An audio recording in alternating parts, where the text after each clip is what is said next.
நண்பர்களுக்கு வணக்கம். ஆரோக்கியா வியூஸ்ல இருந்து உங்கள் ஆரோக்கிய ராணி பேசுறேன். இப்போ நம்ம இன்னைக்கு எடுத்திருக்க டாபிக் எது தெரியுமா?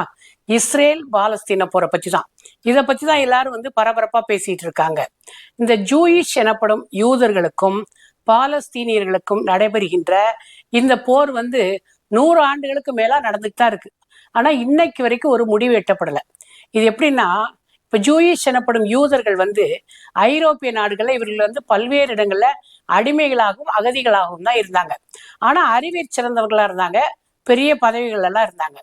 இவர்களை ஜெர்மனியின் ஹிட்லர் பல்வேறு இனப்படுகொலைகளை நடத்தி இவர்களை எல்லாம் ஒரே ரூம்ல போட்டு விஷவாயு வைத்து ஒரு நிமிஷத்துல லட்சக்கணக்கான பேர்களை சாகடிச்சிட்டாரு.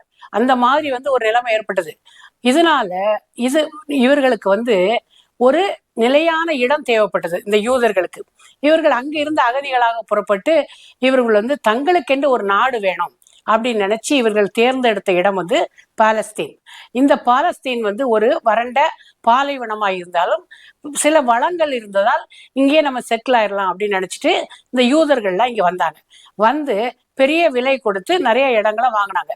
பாலஸ்தீனியர்கள் என்ன நினைச்சாங்க, நல்ல மதிப்பும் விலையும் கொடுக்குறாங்களே அப்படின்னு சொல்லி அவர்களுக்கு இடத்தை விட்டு கொடுத்தாங்க. கொஞ்சம் கொஞ்சமா ஆக்கிரமிச்சாங்க யூதர்கள். நிறைய இடங்கள்ல பெருவாரியா பரவிட்டாங்க. இப்போ என்ன ஆச்சுன்னா, இப்போ யூதர்கள் என்ன பண்றாங்கன்னா, இஸ்ரேல் அப்படின்னு ஒரு நாடு எங்களுக்கு வேணும், எங்களுக்குன்னு ஒரு நாடு வேணும், அதற்காகத்தான் நாங்க போராடுறோம் அப்படின்னாங்க. அப்போ அந்த நேரம் பிரிட்டன் கட்டுப்பாட்டில் வந்தது பாலஸ்தீன். அப்போ பிரிட்டனுடைய அதிபரா இருந்தவர் ஃபால்பர், அவர் என்ன சொன்னாருன்னா, இஸ்ரேல ஒரு தனி நாடா நம்ம உருவாக்கிடலாம் அப்படின்னாங்க. அதுக்கு பாலஸ்தீனியர்கள் எதிர்ப்பு தெரிவிச்சாங்க. நாங்க பூர்வீகமா இங்கதான் இருக்கோம், இப்ப இந்த யூதர்களுக்கு தனி நாடா அப்படின்னு சொல்லி ரொம்ப போராட்டம் நடத்தினார்கள். ஆனால் யூதர்கள் பிடிவாதமா இருந்தாங்க. அதற்கப்புறம் முதல் உலக போர் வந்தது. முதல் உலக போருக்கு அப்புறம் ஐக்கிய நாடுகள் சபை அப்படின்னு ஒரு சபை உருவானது.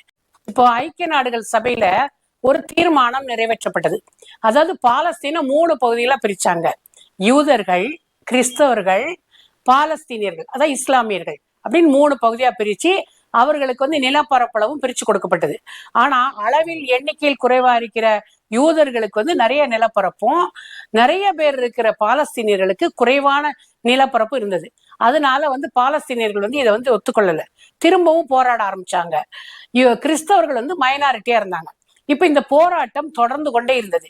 இவர்கள் இந்த நேரத்தில் சிரியா, லெபனான் போன்ற நாடுகள்லாம் இஸ்ரேல் மீது தாக்குதல் நடத்தினார்கள்.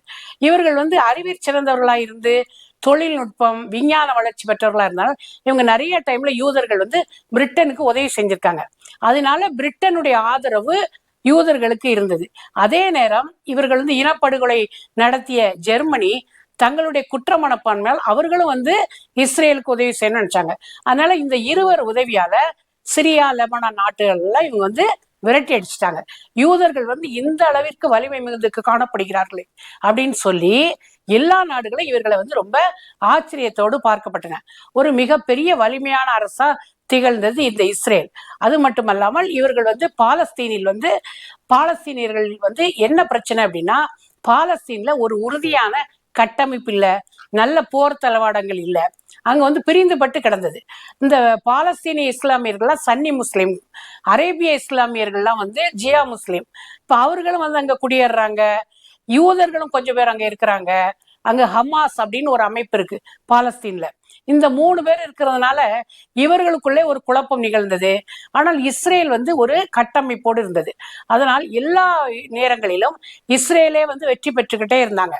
ஆனா ஹமாஸ் பிரிவினர் என்ன பண்ணாங்கன்னா, இஸ்ரேலை அடியோடு ஒழிச்சிடணும் அப்படின்னு சொல்லிட்டு பல்வேறு தாக்குதல்களை நடத்தினாங்க. இஸ்ரேல் திருப்பி தாக்குனாங்க. இஸ்ரேல் குழந்தைகள், பெண்கள் அப்படின்னு யாரையும் விட்டு வைக்கல. ஏன்னா ஒரு குழந்தைய விட்டு வச்சா கூட நாளைக்கு அது ஒரு தீவிரவாதியா உருப்பெற்று நம்மளையே தாக்கும் அப்படின்னு சொல்லி குழந்தைகளை விட்டு வச்சாங்க. இது ஒரு மனிதாபிமான மற்ற செயல் தான். ஏன்னா குழந்தைகள் எந்த ஒரு பாவம் அறியாத உலகமும் தெரியாது. குழந்தைகள், பெண்கள் எல்லாரும் வீடுகளை இழந்து பல்வேறு மாடி கட்டடங்கள்லாம் இடிந்து நொறுங்கின.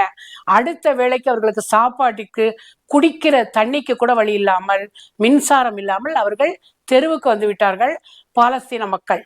இப்போ பிரச்சனை என்னன்னா, கிழக்கு ஜெருசலேம், மேற்கு கரை, காசா பகுதி நிலப்பரப்பு வந்து யாருக்கு சொந்தம். இதுக்கு தான் இப்ப போர் நடந்துகிட்டு இருக்கு. இது பல வருஷங்களா இந்த போர் தொடர்ந்துகிட்டே இருக்கு. இப்ப 2 நாளைக்கு முன்னாடி ஒரு மருத்துவ குழு வந்தது. எதுக்குன்னா பாலஸ்தீன்ல வீரர்கள், போரில் அடிபட்ட வீரர்களுக்கு சிகிச்சை அளிக்கிறதுக்காக ஒரு நாசர் மருத்துவ குழுன்னு வந்தது. பத்திரிகையாளர்களும் வந்தாங்க. இஸ்ரேல் தாக்குன தாக்குதல்ல இந்த மருத்துவ குழு, இந்த பத்திரிகையாளர்கள்லாம் வந்து இறந்து போயிட்டாங்க. இதுக்கு வந்து சர்வதேச கண்டனம் எழுதுது. ஏன்னா மருத்துவ குழு பத்திரிகையாளர்கள் வந்து தாக்கக்கூடாது. ஆனா இஸ்ரேல் என்ன சொல்றாங்கன்னா, நாங்க வந்து ஹமாஸ் தீவிரவாதிகளை தான் தாக்கணும், நாங்க வந்து பத்திரிகையாளர் மருத்துவ குழு தாக்கல அப்படின்னு சொல்லி சொல்றாங்க. இப்படி பிரச்சனை போய்கிட்டு இருக்கு. இப்போ இது வந்து 2 வேறு பாகமா பிரிஞ்சிருக்கு. எப்படின்னா இஸ்ரேலுக்கு ஆதரவா அமெரிக்கா, பிரிட்டன், ஜெர்மனி போன்ற நாடுகள்லாம் ஆதரவா இருக்காங்க. பாலஸ்தீனர்களுக்கு ஆதரவா ரஷ்யா, சைனா போன்ற நாடுகள்லாம் இருக்காங்க.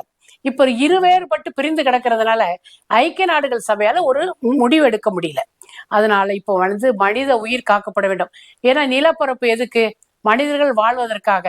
இப்ப மனித உயிர்களே இல்லைன்னா அப்புறம் நிலப்பரப்பால என்ன பிரயோஜனம்? அதனால வந்து மனித உயிர்கள் காக்கப்பட வேண்டும். இந்த வல்லரசுகள் எல்லாம் ஒன்றிணைந்து இந்த போருக்கு வந்து ஒரு முற்றுப்புள்ளி வைத்து ஒரு சமரசத்தை கொண்டு வர வேண்டும்.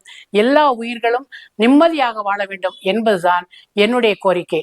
எனவே இந்த உலகத்தில் வந்து சமாதானத்தை இந்த வல்லரசுகள் வந்து கொண்டு வர வேண்டும் என்று கேட்டுக்கொண்டு விடைபெறுகிறேன். நன்றி, வணக்கம்.